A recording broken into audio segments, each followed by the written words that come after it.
No coração de um vale fértil, onde o sol banhava as tendas de uma família numerosa, vivia José, um jovem cujo destino parecia traçado pelas estrelas. Filho de Jacó, era o preferido, o caçula dos filhos de Raquel, e em seus olhos brilhava a inocência de quem ainda não conhecia a malícia do mundo. José não era apenas um filho amado, era um sonhador, um visionário cujas noites eram povoadas por imagens de grandeza, de feixes de trigo curvando-se diante do céu, de estrelas e luas prostrando-se em sua homenagem.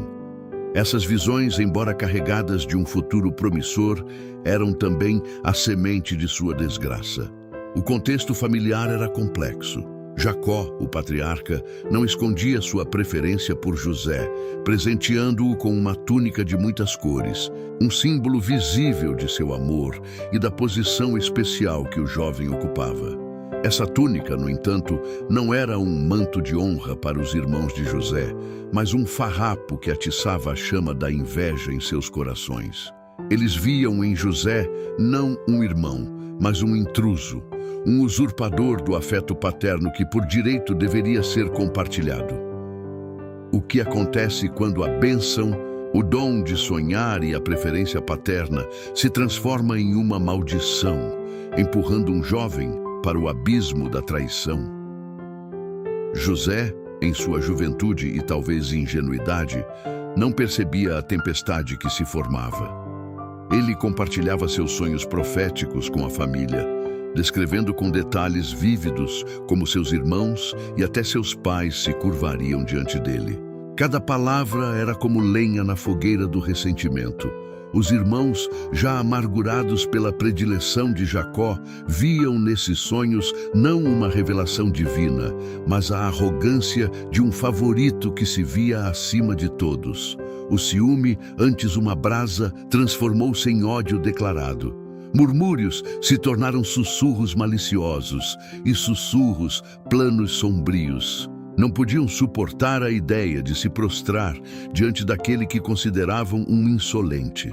A tensão entre José e seus irmãos crescia a cada dia, alimentada pela inveja e pela inexperiência do jovem em lidar com as emoções complexas de sua família. O ponto de virada veio quando José foi enviado por seu pai para verificar como os irmãos estavam pastoreando os rebanhos. Era a oportunidade perfeita. No campo, longe dos olhos de Jacó, os irmãos viram José se aproximando, a túnica colorida destacando-se na paisagem. O ódio nublou seus julgamentos. "Lá vem o sonhador!" caçoaram enquanto tramavam seu fim. A ideia inicial era matá-lo, mas Rúben, o mais velho, propôs jogá-lo numa cisterna seca com a intenção secreta de resgatá-lo mais tarde. Enquanto José era jogado, um comboio de ismaelitas surgiu no horizonte, carregando especiarias para o Egito. Judá, com um lampejo de pragmatismo cruel, sugeriu vendê-lo. Por 20 moedas de prata, José foi arrancado da cisterna, seus sonhos e sua túnica rasgada, transformados em moeda de troca. A dor da traição era um golpe mais profundo que qualquer ferida física. Ser abandonado, vendido como uma mercadoria pelos próprios irmãos, era uma quebra de confiança que dilacerava a alma.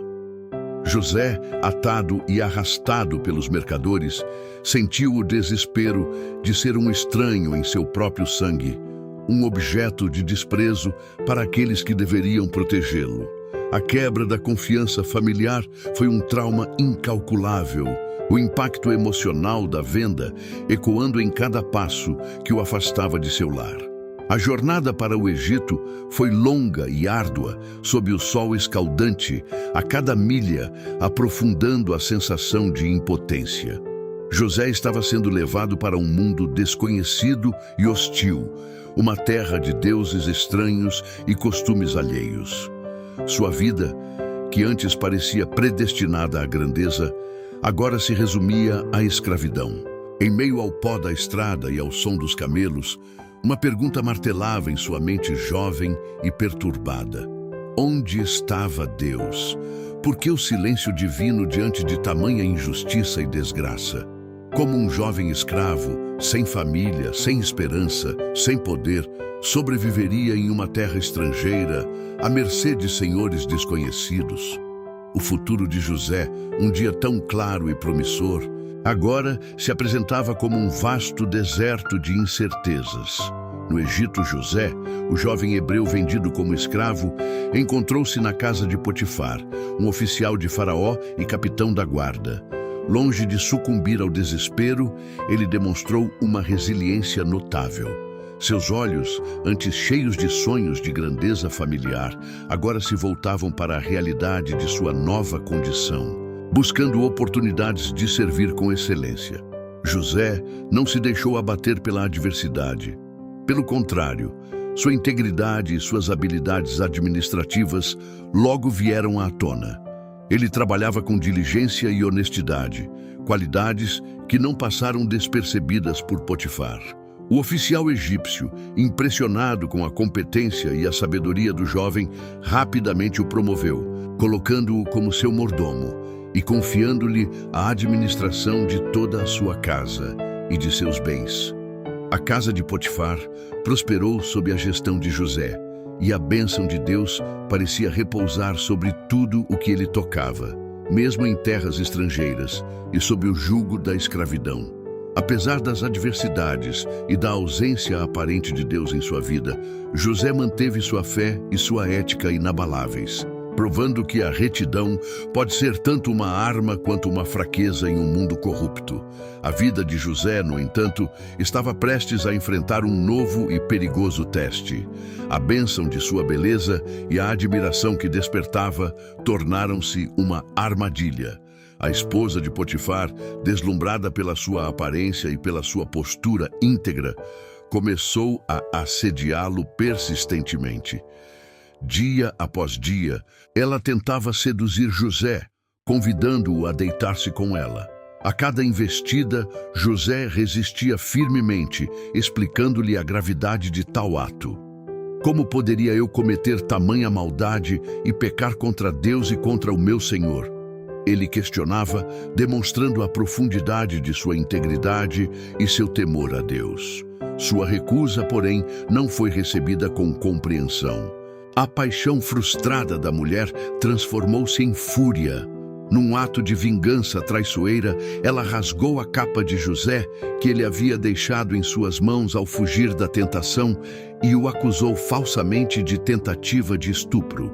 A integridade de José, que o havia elevado na casa de Potifar, agora se tornava a causa de sua ruína. A calúnia o arrastou para o abismo, resultando em uma acusação falsa que o levaria à prisão. Potifar, ouvindo a versão distorcida de sua esposa e vendo a capa de José como prova, enfureceu-se. Sem hesitar, mandou prender José.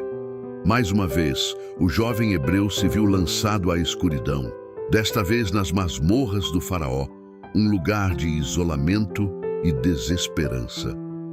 A prisão era um golpe devastador, um lembrete cruel de que, apesar de toda a sua retidão, a injustiça continuava a persegui-lo. Ali, no silêncio úmido e opressor da cela, José poderia ter sucumbido à amargura. O questionamento sobre a justiça divina e o propósito de tanto sofrimento deve ter ecoado em sua mente. Onde estava Deus agora? Por que permitia que um homem íntegro sofresse tamanha injustiça? A sensação de abandono divino era palpável, e a dor da injustiça se somava à luta diária para manter a fé. Contudo, mesmo na prisão, a graça divina não o abandonou. José continuou a demonstrar suas qualidades, e o carcereiro, assim como Potifar, logo reconheceu sua capacidade e confiou-lhe a supervisão dos outros prisioneiros. Foi ali que José encontrou 2 oficiais do faraó, o copeiro Mor e o padeiro Mor, ambos caídos em desgraça. Certa manhã, eles tiveram sonhos perturbadores, e José, percebendo sua angústia, ofereceu-se para interpretá-los.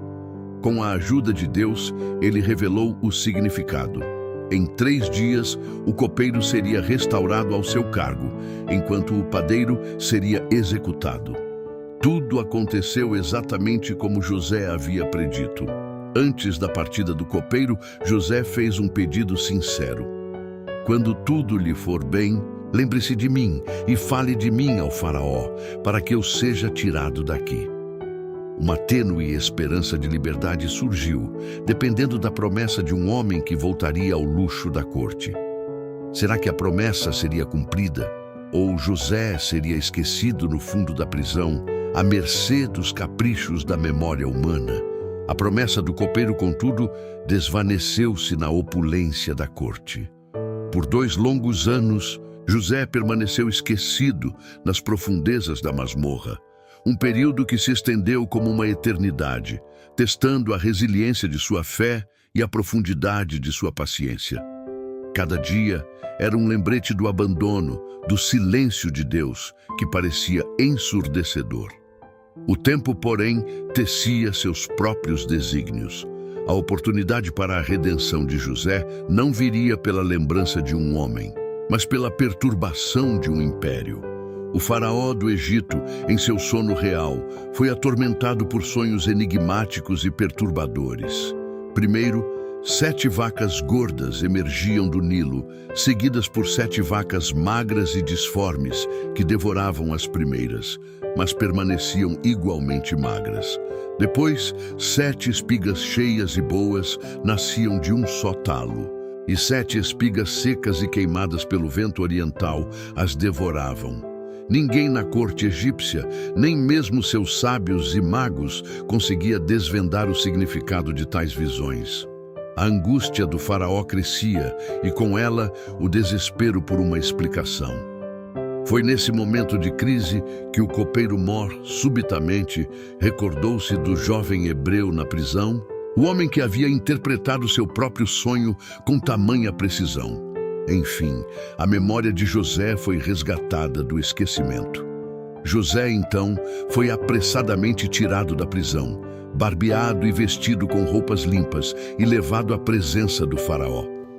Diante da majestade do soberano egípcio, José manteve sua humildade e fé, atribuindo a Deus a capacidade de interpretar os sonhos. Com clareza e discernimento divinos, ele revelou o significado.